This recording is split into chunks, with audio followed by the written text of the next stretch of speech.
Okay, a painter will paint n walls with the same size and shape in a building using a specific brand of paint. The painter's fee can be calculated by the expression n times k times l times h. N is walls, k is a constant with units of dollars per square foot, l is the length of each wall. If the customer asks the paint to use a more expensive brand of paint, which of the factors in the expression would change? So the customer is asking for a more expensive brand of paint. Okay. N is number of walls, K is the constant with units of dollars per square foot, L is the length of each wall in feet, and H is the height of each wall in feet. So the height won't change of the wall, the length won't change of the wall, and the number of walls won't change. So the thing that is changing is K. So the answer is K. If 3r equals 18, what is the value of 6r plus 3? Okay, so 3r equals 18. 3 times r is 18. So if I double that, I get 6r. If I double that, you get 36. So 6r is 36. 36 plus 3 is 39. Which of the following is equal to a to the power of 2/3?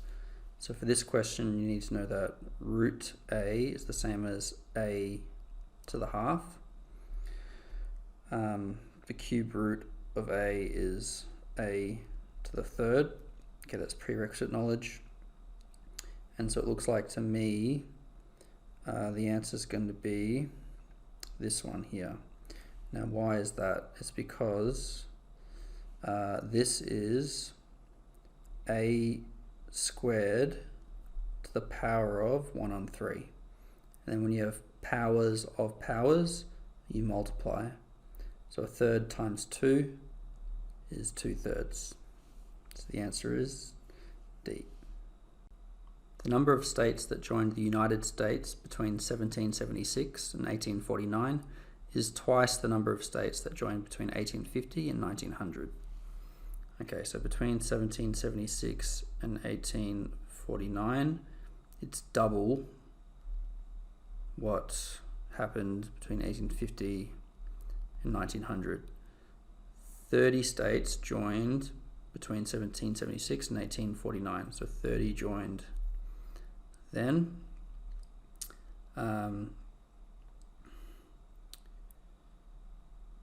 Between 1776 and 1849, X states between 1850 and 1900, so X states joined between 1850 and 1900. Which of the following equations is true? Well, I know that this is double this. So I know that X is 15. So if I do some substitutions, 2 times 15 is 30. That one is the one that's going to work. 15 divided by 2 is not 30. 15 plus 30 is not 2. 30 times 15 is not 2. So the answer is B. Okay, if 5 divided by x is 15 divided by x plus 20, what is the value of x divided by 5?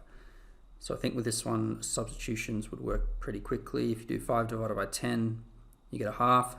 15 divided by 30, you get a half. So they're true statements. So x has to be 10 when you make that substitution, and x divided by 5 is 2. Okay, you could also do it algebraically, but it's a bit slower. You cross multiply. So that multiplies there, that multiplies there. You get 5 times x plus 20 equals x times 15, which is 15x. You expand the brackets or divide by 3 both sides, up to you. I think dividing by 5 is better. Divide by 5, you get x plus 20 is 3x.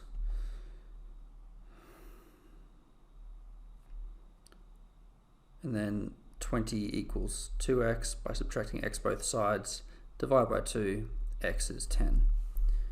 Then again, 10 divided by 5 is 2. But I think in this case, substitution was quicker. Okay, so this is simultaneous equations, and I believe elimination will be the best method in this case. So let's try it. We want to solve for x and y so we can evaluate this. In order to do that, you need to get these guys to look the same. So I'm going to times this by 3 and times this by 2. So you get 6x minus 9y equals minus 42.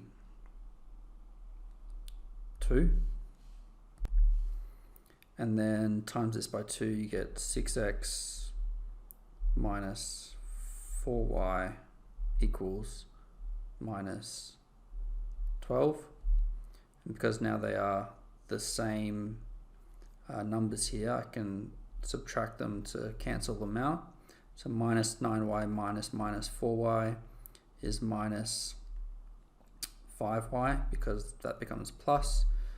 Minus 42 minus 12 is adding, so that becomes minus 30 divided by minus 5. You get that y is equal to 6.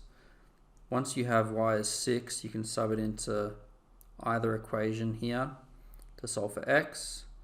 So 3x minus 2 times 6 is minus 6. 3x minus 12 is minus 6. Plus 12 both sides. 3x is 6. Divide 3 both sides. X is 2. So x minus y is 2 minus 6 is minus 4. Okay, this question is about polynomials, and it says which of the following must be a factor of f of x based on the table of values. So if it's a factor, it follows the factor theorem, which is basically if you sub in a number and it goes to 0, then x minus a is a factor. So for example, if it was f of 2 equals 0, it means x minus 2 is a factor. If you subbed in minus 2, it would mean x plus 2 is a factor. So when you're subbing in these values, which one goes to 0? It's the x is positive 4. F of 4 makes the y value 0. And then that must mean that x minus 4 is a factor. Okay, the line y equals kx plus 4, where k is a constant, is graphed. If the line contains the point CD, what is the slope of the line in terms of C and D? Okay, so let's do a quick sketch. So this is the y-intercept. So when x is 0, the y value is 4. There's the y-intercept there. And k is some constant. It can be positive or negative, doesn't matter. And C and D is just some number, positive or negative, doesn't matter. So the slope of the line is given by rise on run between these 2 points. So you draw a right angled triangle and you go from 4 to D. What is the rise? Okay, how much has it gone up? Or what is this value? Okay, how do I calculate this value? Well, it's this y value minus this 4. So this is D minus 4 for the rise, okay? Because you have this entire length there is D, and you need to subtract this length here in order to get this, that green part. And then what is the run? You've gone from 0 to C, so the run is C. Okay, so the slope of the line is the rise on the run, which is the D minus 4 over the run of C. So the answer is A. Okay, so in this question, we have a system of equations which is 2 straight lines, and we're trying to solve for a value k where there's no solutions. So what you need to know for this question is no solutions means the lines have to be parallel, and that means they have the same gradient. They also have to have a different y-intercept, because if they had the same y-intercept, they would be the same line. So in order to solve this problem, what you need to do, the best way to think about it, I think, is to solve for y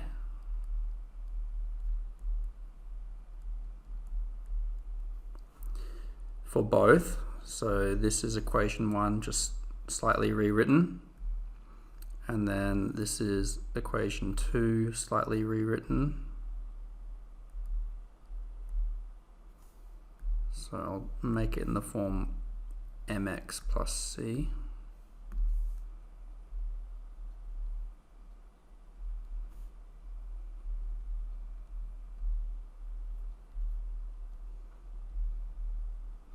And so we want the gradient to be the same, and they already have a different y-intercept. This is a y-intercept of minus 4 and 3. This is a y-intercept of minus 7 on 5.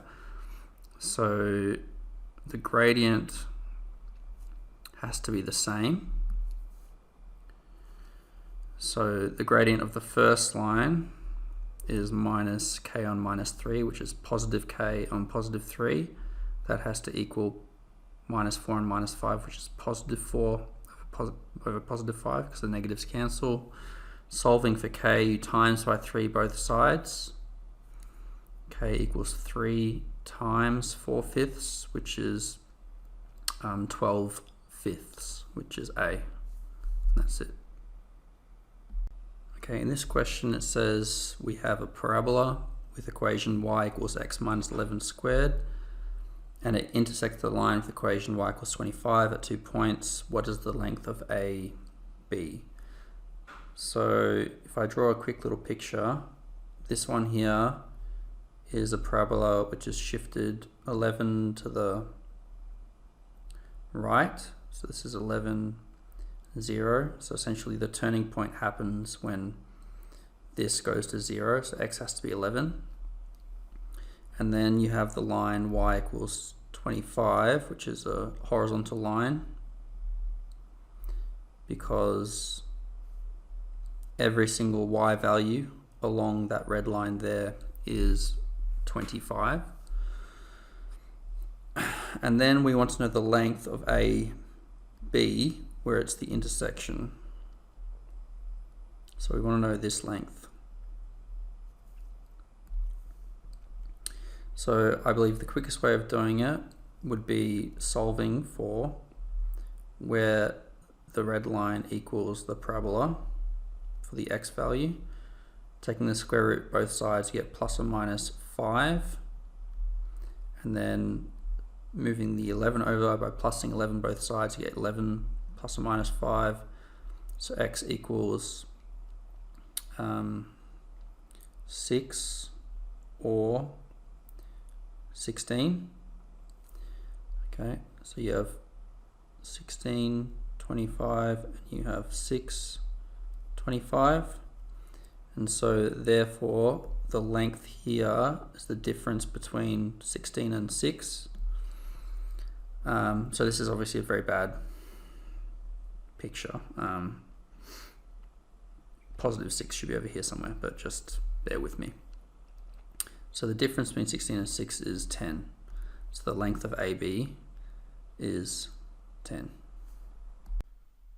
Okay, for this question we have 3 lines intersecting, and I'm just going to mark the diagram of things that I know. So I know that Y has to be U. I know Z has to be W, and I know X has to be T, because they're vertically opposite. And then we also have this information that this angle here, X plus Y, is equal to this angle here, and also mark this, no, that's okay. All right, so what else do we know? We know that x plus u equals w plus u from the information. So what does that mean? Well, you have two u's here, so x must equal w. Okay, so here's another way of writing it. There's a w there. And x is w, and z is also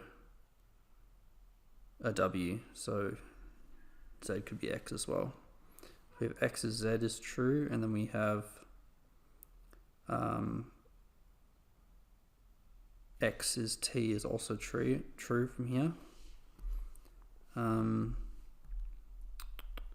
If I just draw a quick little diagram again, so we have this is x, this is x, this is x, this is x, and then u, some other angle.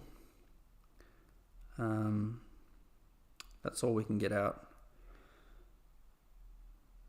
So the answer is B. Okay, in the quadratic equation above, A is a non-zero constant. The graph of the equation in the xy plane is a parabola with vertex CD. Which of the following is equal to D?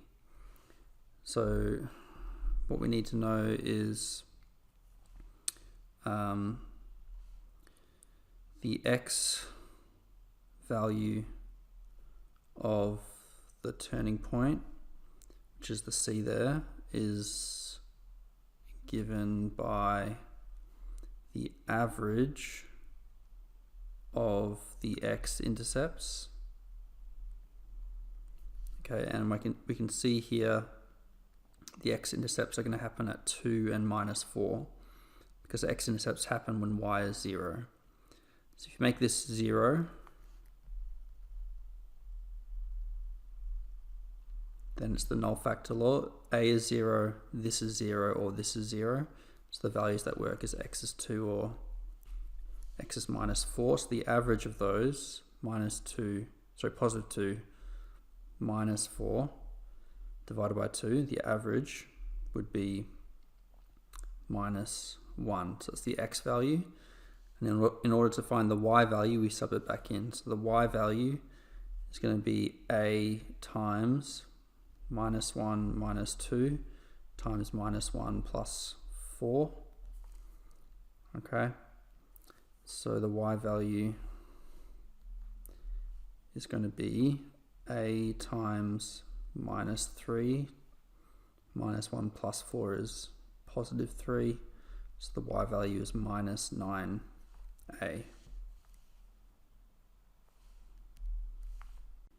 Okay, the equation is true for all values of x not equal to 2 on A. What is the value of A? Okay, so I'm trying to solve for A.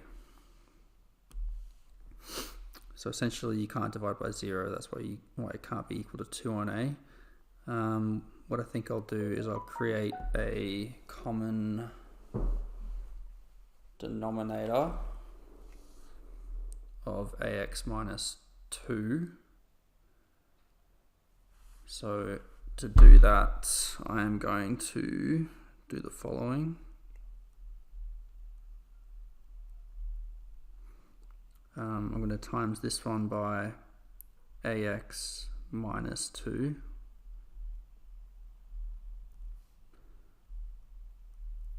And put that all over ax minus 2.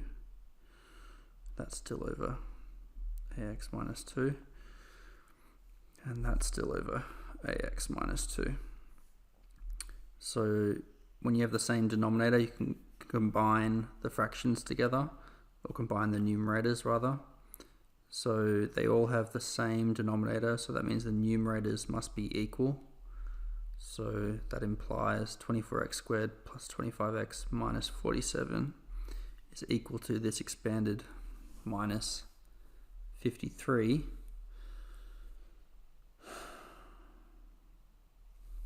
So expanding the brackets, you get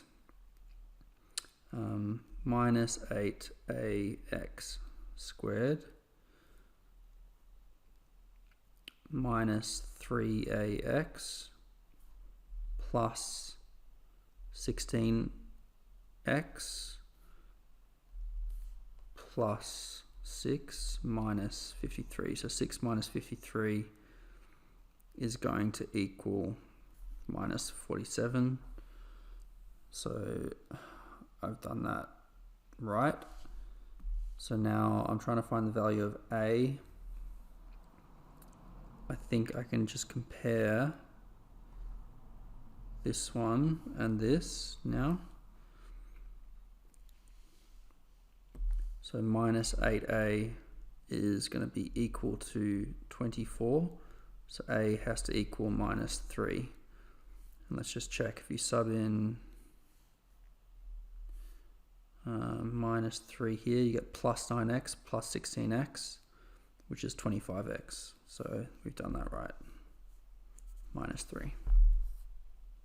Okay, what are the solutions to the quadratic equation 3x squared plus 12x plus 6 is 0?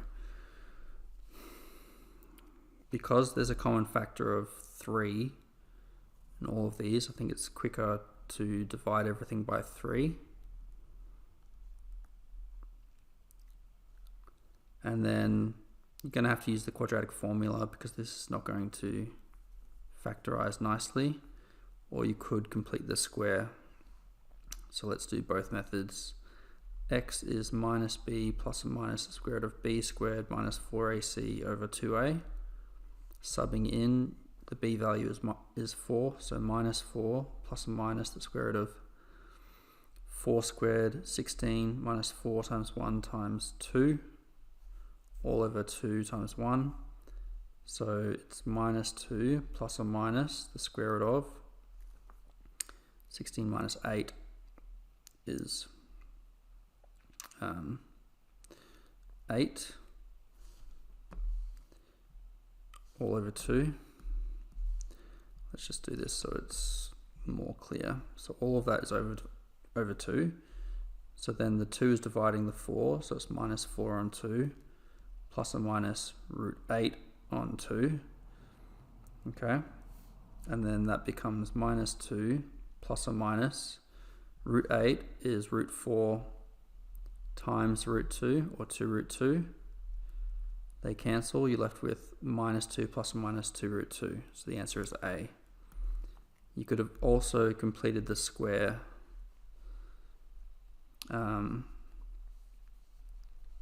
as well.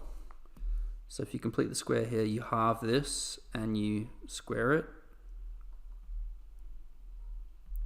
And then this becomes your perfect square. So you get x plus 2 squared minus 4 plus 2 is 0. X plus 2 squared minus 4 plus 2 is minus 2. So that equals 2. X plus 2 equals plus or minus the square root of 2. X equals minus 2 plus or minus the square root of 2. Okay, so we have an equation relating the degree in Celsius and the degree in Fahrenheit. Which of the following statements must be true? 1, 2, or 3, or a combination? So a temperature increase of 1 degree Fahrenheit is equivalent to a temperature increase of 5 or 9 degrees Celsius. So this looks like to me like it's a straight line problem. Okay, so if I expand in the brackets here, you get it in the form mx plus c. 5 or 9 is the gradient, times f, which is the x-axis value. And then you have minus, you do 5 or 9 times minus 32. So you get a plus there, whatever that value is. So what I should know is that you have some y-intercept here, whatever that is. Okay, that's the y-intercept. And then it's increasing by, for every 1 degree Fahrenheit, it increases by 519. That's the gradient there. So statement 1 is definitely correct. Let's just check the others. So a temperature increase of 1 degree Celsius is equivalent to a temperature increase of 1.8 degrees Fahrenheit. So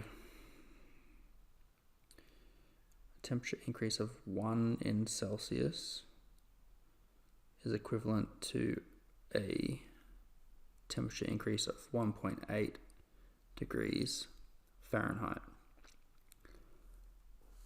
Well, this is 9 on 5 is 1.8. So I'd have to rearrange it again. If you rearrange it for Fahrenheit, you get C minus whatever that value is. And then you times by 9 and divide by 5. So 9 on 5 times C. And then that's minus 9 on 5 times that.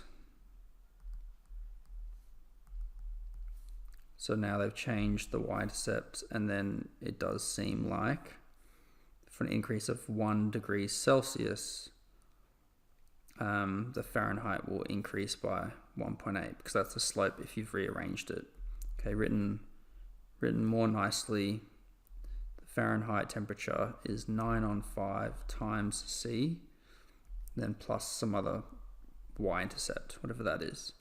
So 2 is definitely correct as well. A temperature increase of 5 and 9 degrees Fahrenheit is equivalent to a temperature increase of 1 degree Celsius. So no, that is incorrect. So essentially it's a rearrangement problem where you had to find Celsius and you also had to find Fahrenheit and look at the gradient. That's it. So the answer is D. Okay, so this problem here I think is best done just algebraically, even though I like to generally sketch these. I think if we do it algebraically, it tells you just pick the solution where x is greater than 0. So if I first expand the brackets, I get x to the power of 5 minus x 5x cubed, and I plus 4x to both sides. Okay, now I'm going to solve this by taking out the common factor of x. You get x to the 4 minus 5x squared plus 4 equal to 0. And then sometimes they do this little trick here where essentially I know the following. I know x squared is equal to x to the 4. So when I let a equal x squared, the following becomes x equals a squared minus 5a plus 4. And then I can factorize that easily. It's the two numbers that multiply to positive 4 and add to minus 5. So it's a minus 4, a minus 1. Okay, and then what was a again? It was equal to x squared. So you have x times x squared minus 4, x squared minus 1. Okay, and then I noticed that this is a difference of squares. So this is x squared minus 2 squared, so this becomes x minus 2, x plus 2, and this is x squared minus 1 squared, so this becomes x minus 1, x plus 1. And then I can read off the values that make this true because it's the null factor law. So anything times 0 is 0. So this has to be 0, or this has to be 0, or this has to be 0, etc. So the answers are x is 0, or x is 2, or x is minus 2, or x is 1, or x is minus 1. But they say that x is greater than 0. So this one doesn't work. This one doesn't work. This one doesn't work. X is 1 or 2 because x is greater than 0. And that's it. Okay, so we have a fraction problem here. These have the same denominator. So this is 7 on 9 times x minus 4 on 9 times x. So this is essentially 7x on 9 minus 4x on 9 equals another fraction. They have the same denominator, so you can combine the fraction, and the numerator becomes 3x on 9 equals a quarter plus 5 on 12. Okay, and then I see some cancellation. X on 3 is equal to a quarter plus 5 on 12. And then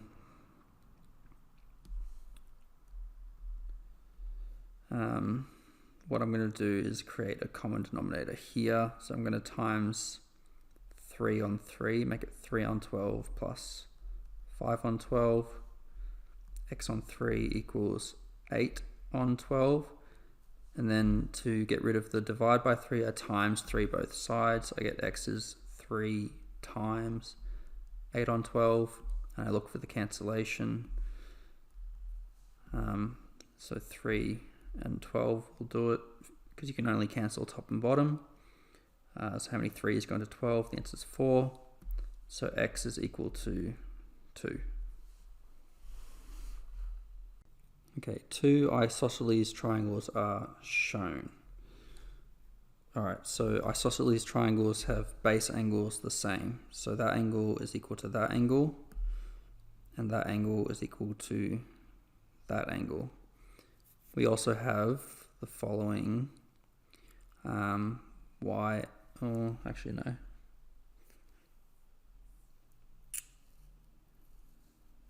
Let's keep on reading. If 180 minus z equals 2 times y, and y equals 75, so y is 75,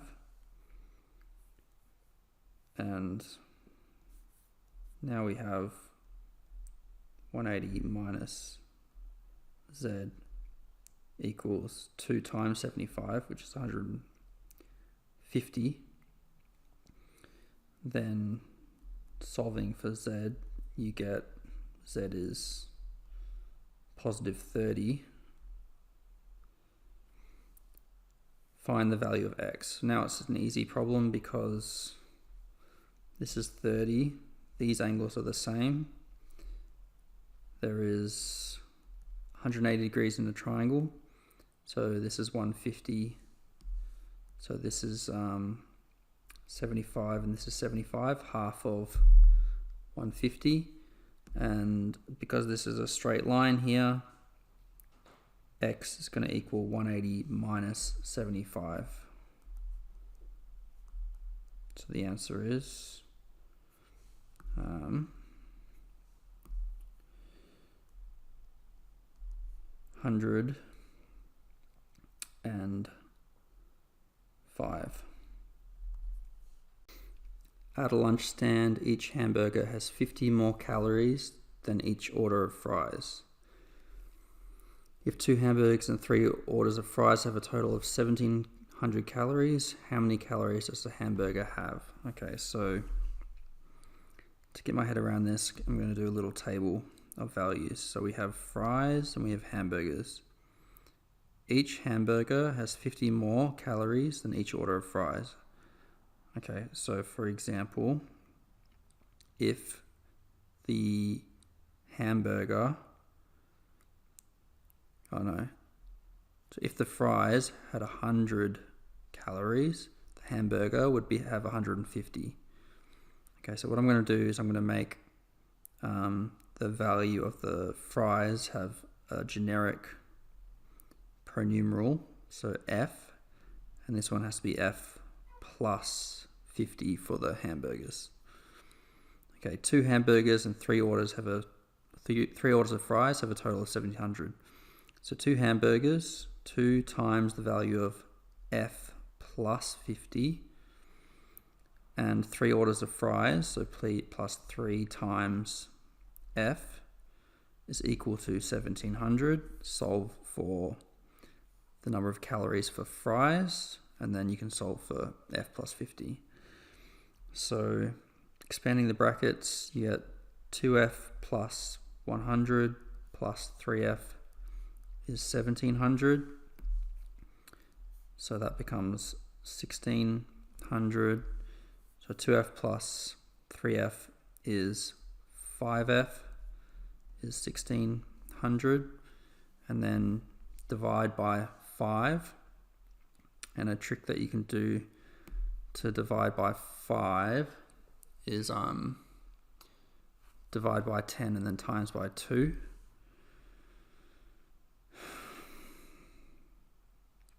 Okay, so let's do that. 160 divided by 10 and then times by 2 is going to be 320 for the fries calories. So therefore the hamburger has 50 more, is 370 calories. Okay, this problem requires some drawing and reasoning, and you can definitely waste a lot of time in this problem if you don't know the tricks. So essentially you need to draw out the triangle first. Okay, B is the 90-degree angle. If you call this C and A, this is 20, this is 16. And then the smaller triangle that fits inside, or is a third of the size of the other side lengths, is D, E, F. Okay, so this is 20 on 3 and this is 16 on 3. And you're trying to find the sine of F, so this angle, not this angle, you're trying to find the ratio sine F, so opposite and hypotenuse. So DE divided by FD is what you're trying to find.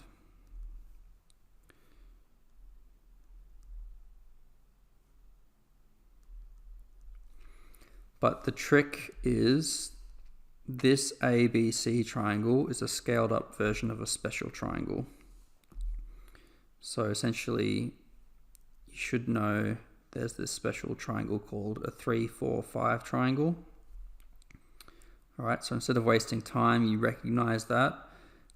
You scale this up by multiplying everything by 4. So that becomes 20, that becomes 16, that has to be 12. Okay, so AB has to be 12. Once you know that DE is 12 on 3, it's a third of that. So now I'm just focusing on this little triangle now. 12 on 3 is 4. F to D is 20 on 3. And I'm trying to do the sine of angle F, so opposite and hypotenuse.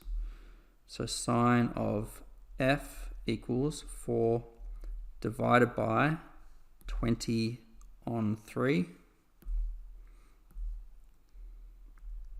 Okay, and it's 4 divided by a fraction, so you do 4, copy the first number, times, make that a change to a times, and flip that one, becomes 3 on 20. And then you can do some cancellation here. That's 2, that's 10, that's 1, that's 5. I should have done that straight away. So the answer is 3 on 5. And that's it.